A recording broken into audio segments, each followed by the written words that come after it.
Good day mga kabomboms bookplate. Wala ba kayo nare-receive na OTP dito sa may GCash? Alam nyo ba na meron tayong tutorial kung paano ba mag-submit ng ticket kapag walang nare-receive na OTP?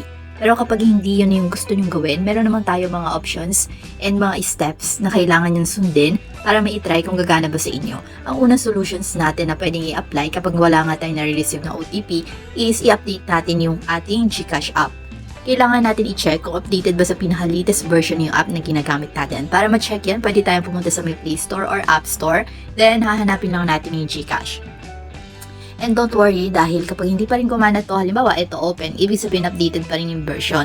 Now, kung halimbawa, updated naman yung version nyo, pwede nyo i-check yung GCash storage nyo. Kapag puno na kasi yan, nahihirapan na din yung app para makareceive na ang OTP. So, baka sa may cache yung problem. So, press long nyo lang, tapos mapupunta kayo dito sa app info, tap nyo tong storage. And kapag medyo malaki na yung cache, pwede nyo i-clear.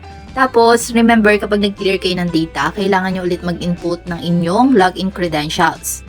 Pero okay lang naman yun, pero kakailanganin nyo ulit makareceive ng OTP doon. So, kung nababahala kayo, okay lang yan. Nahanap ulit tayo ng pangatlong step na pwede nyo i-apply. So, kung gumamit kayo ng ibang internet connection, for example, dati ang gamit nyo, naka-wifi kayo, bigla kayong gumamit or nag-switch kayo sa data, nakikonnect kayo sa data ng iba, itry nyo muna na gumamit nung dati nyong ginagamit na internet connection. So, for example, dati ang gamit nyo yung mismo mobile data nyo, tapos nag-switch kayo ngayon sa may wifi, ibalik nyo sa mobile data.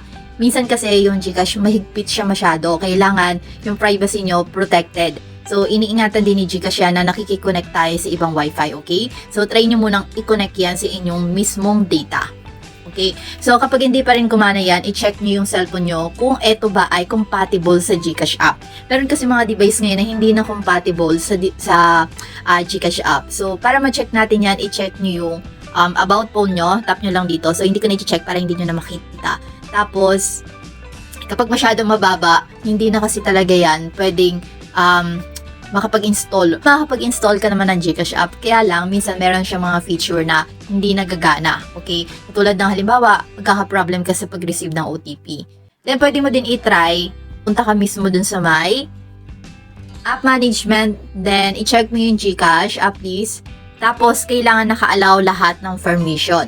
Kapag meron ka mga naka-install na VPN, tapos binablock yung permission ng GCash, hindi talaga gagana yung ibang feature nito. So, kailangan yung permissions nito naka-allow lahat. So, para ma-check yan, pupunta ka lang sa GCash app permission nito. Tapos, dapat dito lahat to naka-allow. Okay? So, allow natin yung microphone. Lahat yan. Yan, pag hindi pa rin kumana, kailangan i-check nyo din kung yung mismong device nyo naka-update yung, anong tawag dito? Software update, yung mismong system ng inyong device.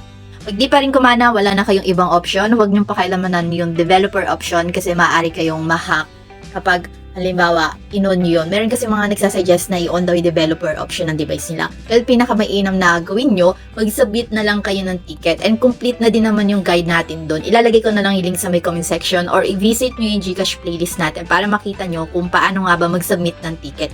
And napakabilis lang din nun. Mas mabilis pa masusolusyonan ni GCash yung problema nyo, okay? Within 24 hours kasi magbibigay sila ng update sa inyong email account, okay? So hanggang dito na lamang ating video for today. Thank you for watching and stay blessed.